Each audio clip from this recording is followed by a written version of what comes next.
Hi, this is Sergio Mir once again with speech number 3 on a historian for Mr. Professor Primo's class, public speaking. I did my presentation on Caravaggio. He's a master in Baroque art in the Renaissance period, the High Renaissance period, between 1571 and 1610.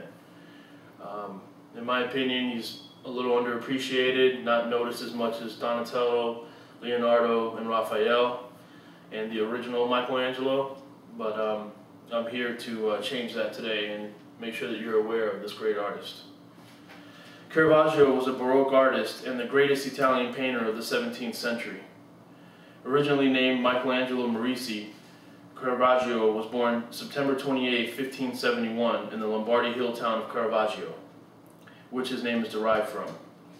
Orphaned at age 11, he was apprenticed to the painter Simone Pietrosano of Milan for 4 years. At some time between 1588 and 1592, Caravaggio went to Rome and worked as an assistant to painters of lesser skill. About 1595, he began to sell his paintings through a dealer. The dealer brought Caravaggio to the attention of Cardinal Francesco del Monte, which purchased many of his paintings. Caravaggio is renowned for his use of chiaroscuro, a technique that uses light and dark to achieve a 3D effect. Soon, Caravaggio breaks away from the tradition of symmetrical figures and detailed backgrounds. Instead, his revolutionary technique of dramatic selective illumination formed out of deep shadow becomes a hallmark of Baroque painting.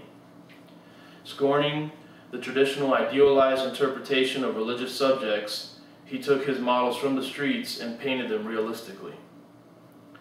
The 3 paintings of St. Matthew caused a sensation and were followed by 2 masterpieces, such as the Supper at Emmaus and Death of the Virgin.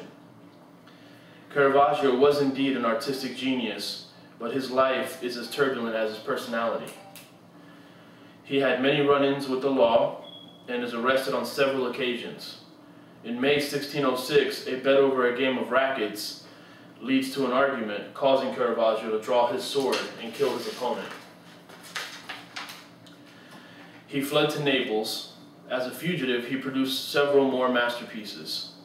The most popular is the beheading of St. John the Baptist. In October 1608, Caravaggio was arrested again, but escaped from a Maltese jail and headed to Syracuse, Sicily. In Sicily, Caravaggio paints several monumental canvases, including the burial of St. Lucy and the raising of Lazarus.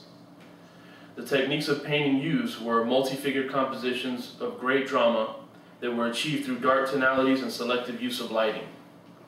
These works were among Caravaggio's last, for the great artist died on the beach at Port Urkel in Tuscany, July 18, 1610. He contracted a fever after a mistaken arrest. Although the use of realistic types and strong chiaroscuro originated in northern Italian art of the previous century, Caravaggio brought new life and immediacy to the aspects of painting. This caused a transformation of anti-classical mannerism in early Baroque Rome. Despite his personal protestations that nature was his only teacher, Caravaggio studied and assimilated the styles of the High Renaissance masters, especially that of Michelangelo. Caravaggio's impact on the art of his century was considerable. Although he discouraged potential students, throughout the 17th century, a school of artists flourished in Italy, based on the enthusiastic emulation of his style. Thank you very much. That's your presentation on Caravaggio.